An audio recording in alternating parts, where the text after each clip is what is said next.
switching back to English.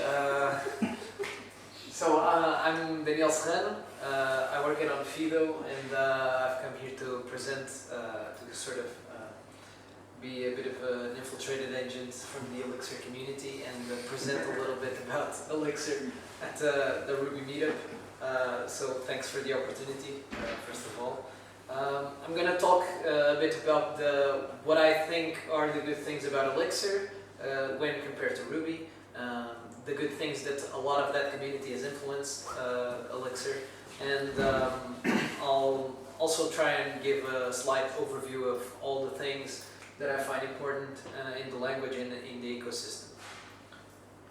So the outline for today, I'll start out with why Elixir. So why do I think this is good when we compare it to Ruby, and some of the major differences or things that I think that it stands out when looking at Ruby. I'll give a bit of an historical context, see where the language comes from, what past things have come to influence it. Give a bit of a quick intro to the language, talk about its primitive types, some things that you can do inside the language, talk about the pipe operator, which is really big in Elixir, talk about pattern matching, coming straight from Erlang and being a very powerful tool that we can use in the language. I'll then introduce processes and how they work on the Beam, which is the Erlang virtual machine that I'll get to in a minute. And then move on to some other more complex parts about supervisors. Just give a quick intro to that, explain some of the details around those and what abstractions have been developed on top of those. I'll then introduce Phoenix, which is pretty much the Rails of the Elixir community. I swear if somebody in Elixir hears me say this, they'll probably kill me, but it's really the most common way for you to think of it, and it's the real parallel here. And then I'll just end with a brief note on Elixir in real life, so examples of companies using this at scale, massive scale actually, and succeeding. So to begin with, this is not to bash on Ruby, it's just something that it's hard on sort of fact if you've worked in that space, like I have and like the company where I work at has. And Ruby relies heavily on the GIL, so the global interpreter lock. If you've worked with Ruby, you've probably had to face this at some point.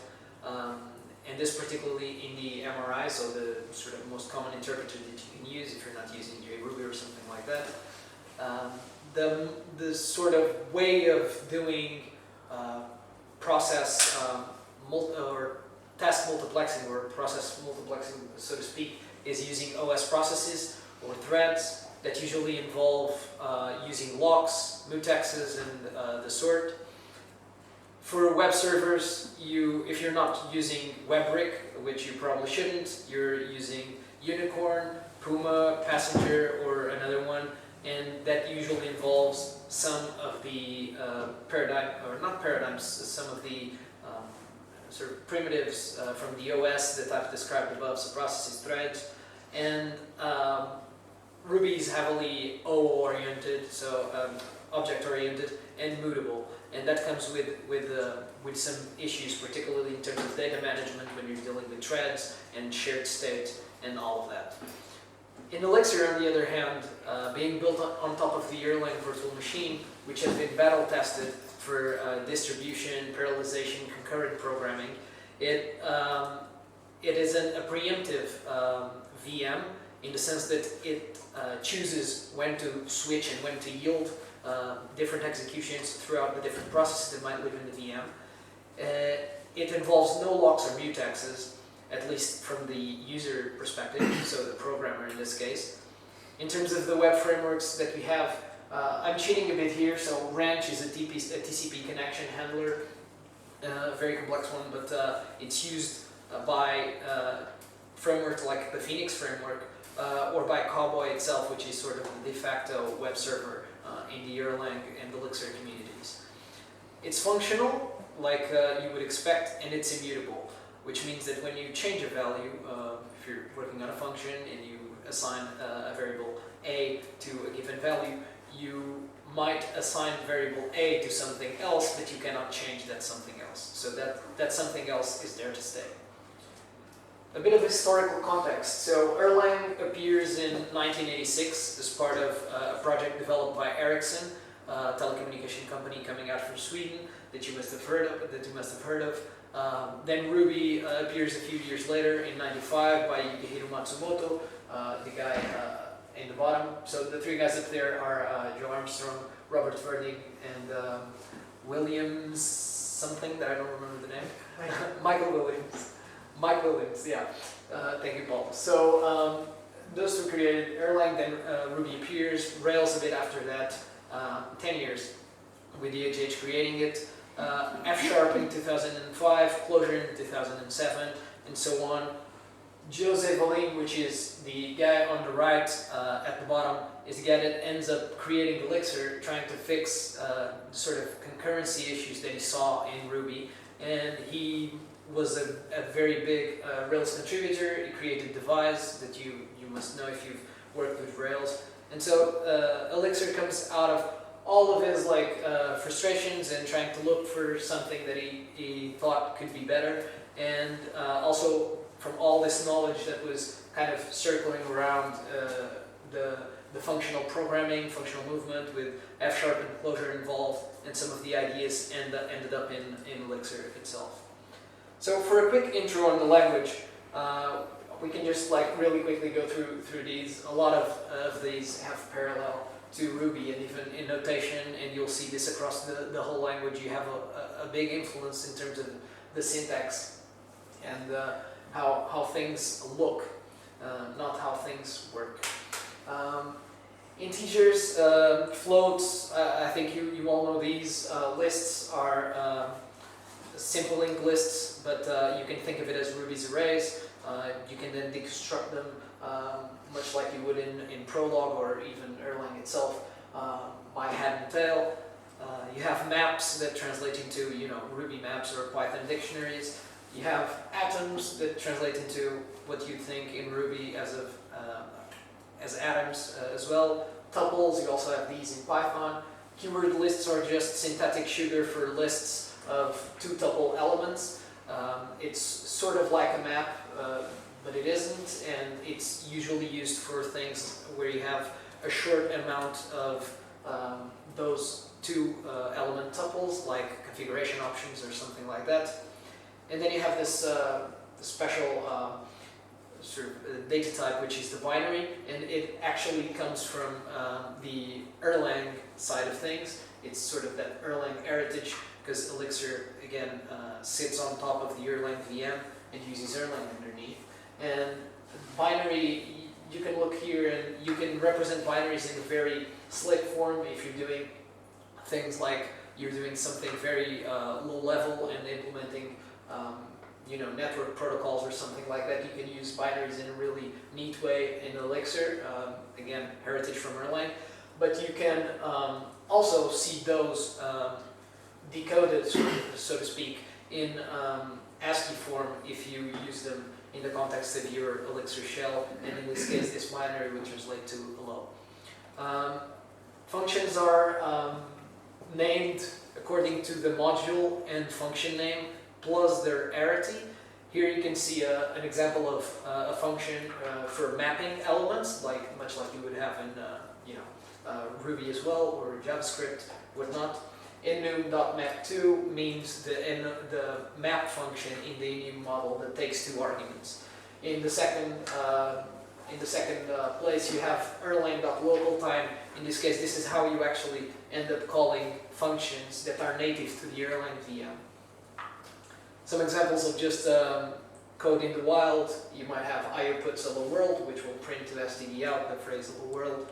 You might have map.get from the map with key 1 and the value, the string un, if you were translating French, for instance. If you look for the symbol, the atom 1, you can return the un.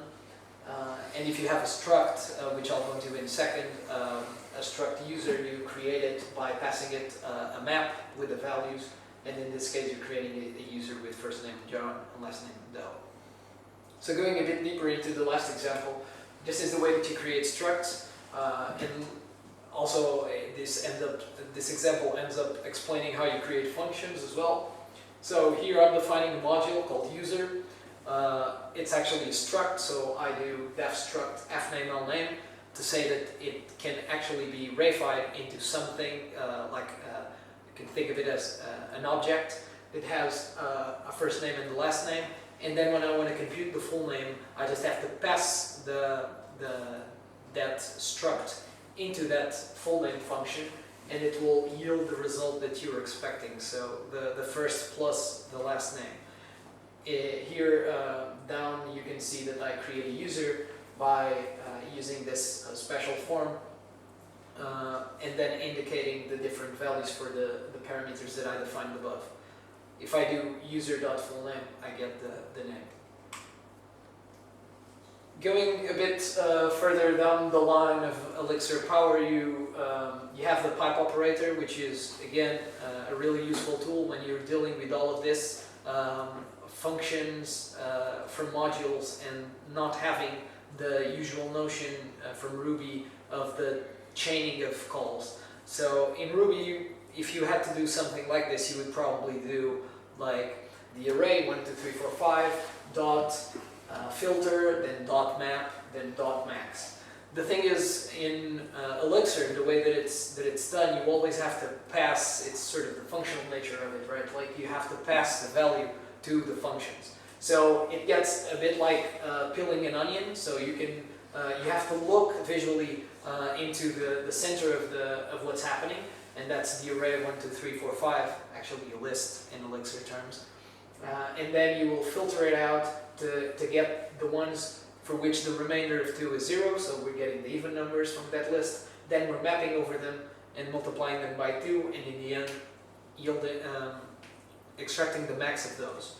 So in Ruby, you don't have the pipe operator, so you'd probably, if you didn't have the chain method, you'd probably just indent them and have this.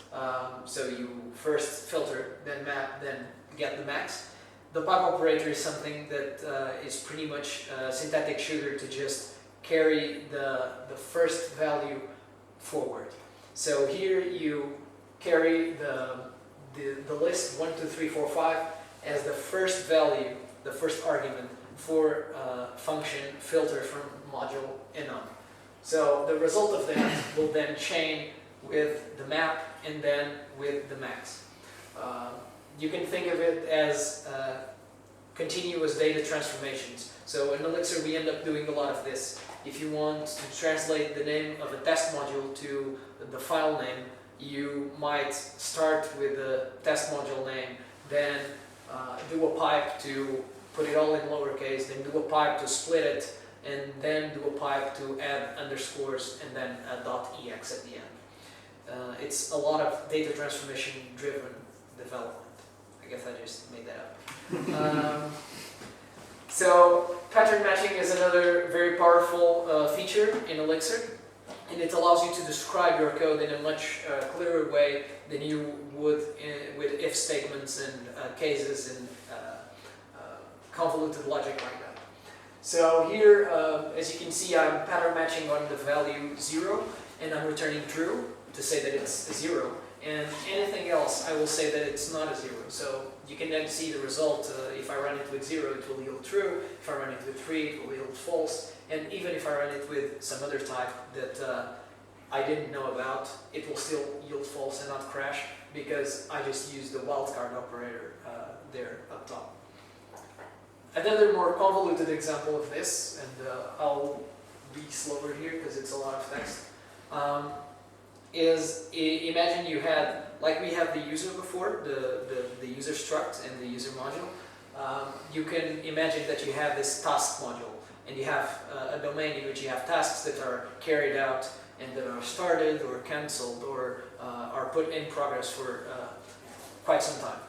So you could look at having a start at text to render in your UI components as something that deconstructs the maps, because structs are just maps underneath, over the specific fields that you're interested in.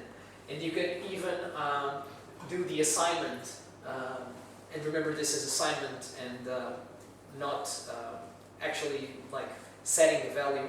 You assign that in the second version of the function. You assign the task to that task struct, and then you can access the ID of that task. So in this case it's very simple, and in the other one is just getting some state out of the task. In this case, if we have something that wasn't started and wasn't concluded, we would say that maybe it's in the waiting state. If it has been started, if it has not been started, then it was cancelled. If it has not been closed, it's in progress. You can play with this and do pattern matching on pretty much any, not anything, and definitely partial pattern matching is not available for every struct, but for maps it is, and it's very, very useful. So I want to now go a bit deeper into the features of Elixir, and these again come from Erlang as well, and this is the concept of processes. So in the Beam, which is the Erlang virtual machine, you have this concept of processes, which are what you call green threads. So these are not OS processes that are managed by the operating system. These live inside the VM and are fully managed by the virtual machine. In Erlang, each process has a mailbox, and that's the way they communicate between each other. So when you send a message from process A to process B will receive a message in its mailbox, and sequentially it will be able to read each of those messages. In the Beam, again, you can have thousands and hundreds of thousands of these processes that are running concurrently. Each one of these processes is assigned a specific amount of time. You can call it their currency. The so-called currency of each process is called an amount of reductions, and each one is assigned 2,000 reductions. You can have, you can do a parallel of each instruction running, counting as one reduction. It's not exactly like that. I'm not going to go into the details. I wouldn't know them myself in all accuracy, but the general idea is this. So each process is assigned an amount of reductions, and these run for that amount of time up until they're preempted, and so the process yields to give way to another process to run. This is what powers a lot of that concurrency nature of Erlang, and by consequence Elixir. And if you've played with Node, this is sort of like the event loop that you have there. Only here you're not like clogged by the amount of CPUs you have. You can run multiple schedulers, and you usually do have a one-to-one mapping, but you can do things like have more complex schedulers if you are worried about I/O operations and have a scheduler particularly dedicated to I/O. For one case of like, for instance, calling NIFs, so native implemented functions from like C or something, you can have that configured. So it's very versatile in that sense. Processes communicate between themselves. Here you can see on the left that a process is communicating with two other processes, and one of those is actually also communicated with another child node. In the middle you have another topology in which one process communicates with three others, and you have some loners out there. This is totally up to you to define these topologies of processes. They have to make sense, and sometimes you end up using a lot of libraries that are out there in the Elixir community that already take care of a lot of this for you. One such example that we were just discussing before the presentation was Broadway, which like takes a lot of load off of you by leveraging this topology of processes.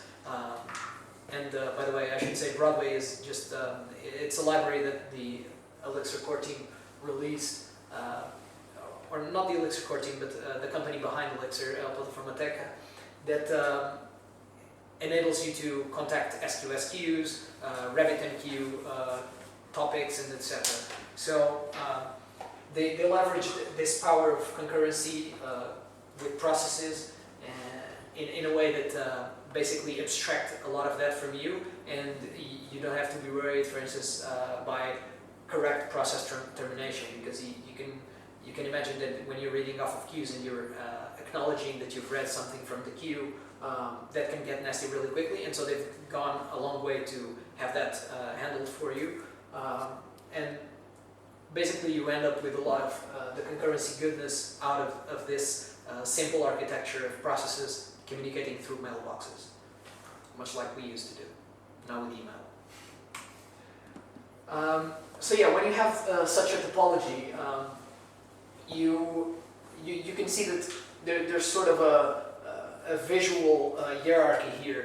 One of the processes is contacting the three other ones. Maybe it's splitting the way that it's going to read a huge file by three, because that's the CPUs that you had available for the task. This can happen across regions as well. So one thing that Erlang is very good at, and Elixir, by consequence again, is talking,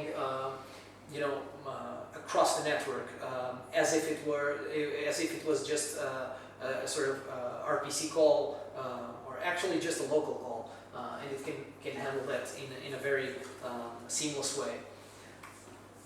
But these processes in the topology that I was showing, they're basically playing the role of a supervisor. And supervisors are sort of one step higher in the abstraction layer regarding processes. They are what power the graceful restarts that you hear about when listening about Elixir and Erlang. When supervisors are linked to their children, they can get notified if there's an error. When such an error occurs, they can decide on what to do next. And that can usually mean that they will restart the node that is below them, so their child node. And that can be done in multiple ways. So two examples of strategies are one for one, in which you can restart one node because it died, so you just restart one for the other. Or you can have something more complex. If you were, in that case, reading the file, you might have to start over from the beginning. So in that case, it might be more suited to use a one-for-all strategy. All of these notions of processes and supervisors have been sort of really studied and aggregated to create this amazing web framework that has a lot of the inspiration comes from Rails. And it's a framework that allows you to leverage all of this. So high concurrency, fault tolerance, graceful degradation, and a lot of other things in the Phoenix framework. In the surface, it looks just like any other web framework, like you can see here. And in the structure itself, it actually is. It resembles Rails a lot. If you go look, it's an MVC, plain old, like you have controllers. You have some more complex stuff nowadays. Maybe it's a bit more opinionated, and you will get a bit inclined towards using domain-driven design, but you don't really have to. And it's a really great tool to develop, and if you're coming from the Rails world, you'll, I think, find it a breeze to work with. So I encourage everyone to try it out. A bit of the parallels here are in Ruby we have rack, in Elixir we have plug, in Ruby we have Rails, in Elixir you have, again, Phoenix. For active record, the parallel would be Acto, and for ERB you will have in Elixir EEX. I didn't have it written in the slide, but you also now have LEEX for live embedded Elixir to be used in live view. For some examples of Elixir in real life, I want to talk about 4 companies. So the first one is Bleacher Report. They're the second most visited sports website and mobile app in the world.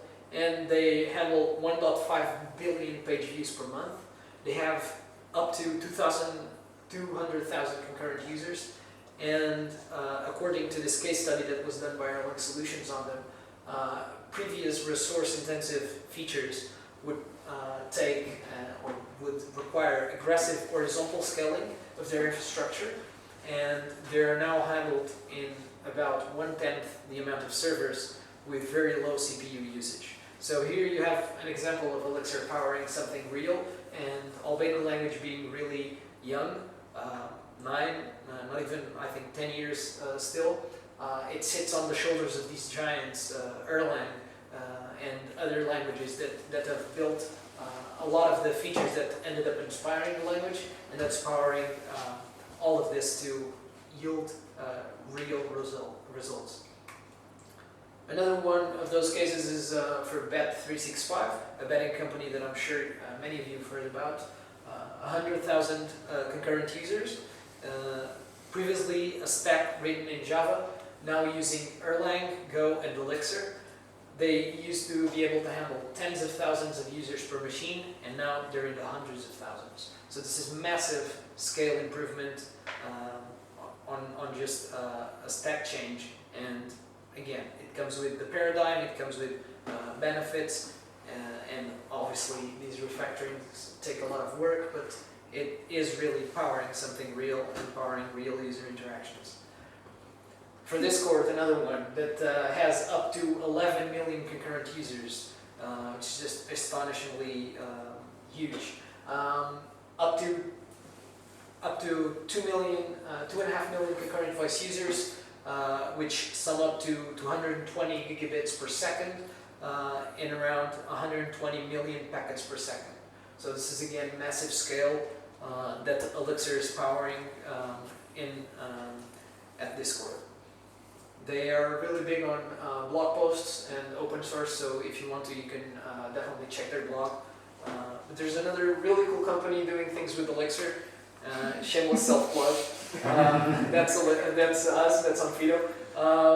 We have the media service handling millions of requests per day. This is a service that started out by just handling media internally, and then moved on to actually serve the media that is consumed by our clients. Another service that we have that's really sort of the nervous kind of central system of our biometrics checks is the Biometrics Aggregator service, which is handling hundreds of thousands of connections per day with an average of just 6 Kubernetes pods with CPU limits set at 600 millicores and memory limits set at half a gig. And they're really just 6 for the redundancy. We don't think we need 6, but just have them there in case something goes awry. And we're not exactly ready to handle it if we were to just have, say, 3. So I hope this has given you some food for thought about Elixir being used in real life, about some of the advantages that it comes with. Of course, it's not a silver bullet. A lot of these changes take time. The language itself is really good to work with. I think that all of the teammates that I work with can attest for that. But I want to say that Ruby is a great community. Ruby has influenced Elixir in a way that you can only see when you're there. You go to pull requests, you go to conferences, and you see the same niceness that you would see in Ruby. And I think that we can all help each other, and I consider myself still a bit of a Rubyist myself.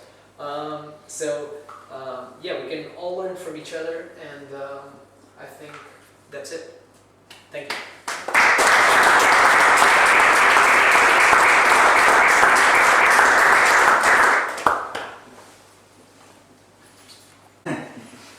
You gave some examples of applications that have a lot of scale, but if you intend to start a new project, do you still think Phoenix is a good choice if you think it will not scale that much, at least in the beginning?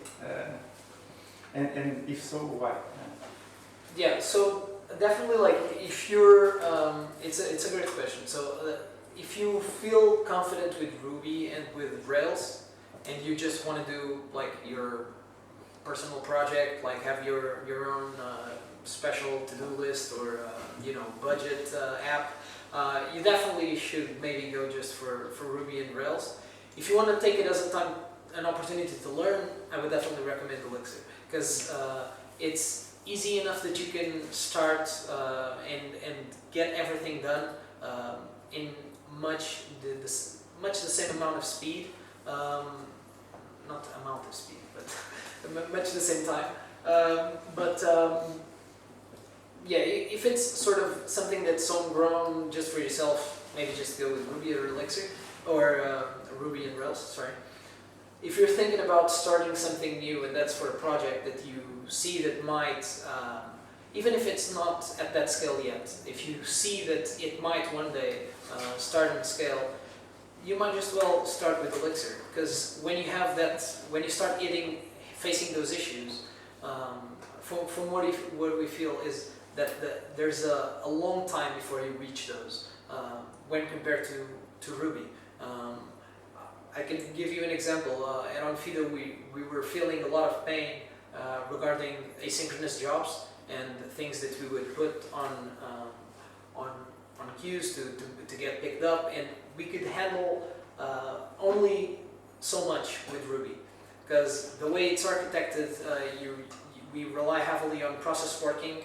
I know some people are using Puma with threads and whatnot, and that's good, and that's definitely what you should thrive for. But sometimes, like, it just won't scale, and when that happens, you have to think about other solutions. In our case, it was offloading that to something Elixir related.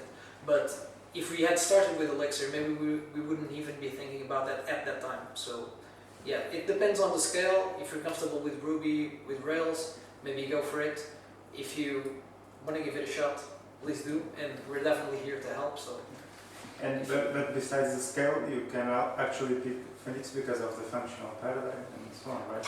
There are other advantages. Yeah, sure. So in my view, like, this might be a sacrilege to whoever is listening and loves functional programming, but for me it's not functional programming by what it is, by me having to I won't have chaining of method calls on objects or something like that.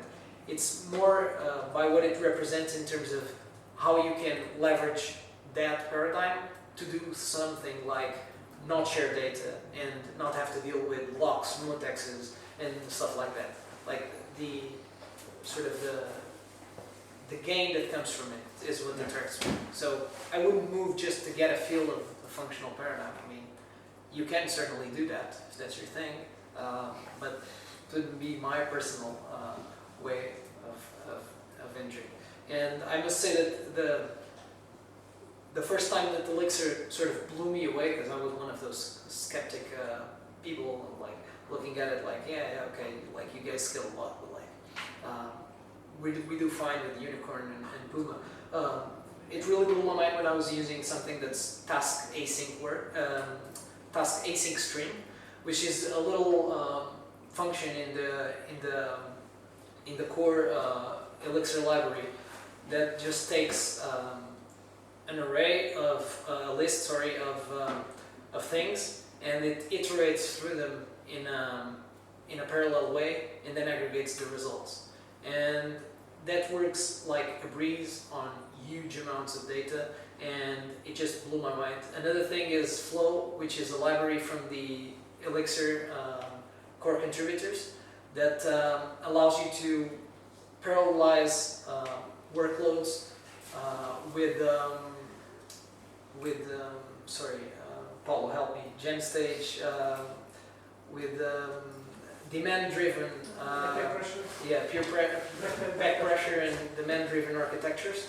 And like, those are two that whenever I think about Elixir and when I'm giving a talk like this, I'm thinking constantly about, because it's like, what got you to see like the full power? And those were the two. If you want to check it out, task async stream and Flow, it's just like blew my mind. But yeah, your mileage may vary, so you just have to try it out by yourself, I guess.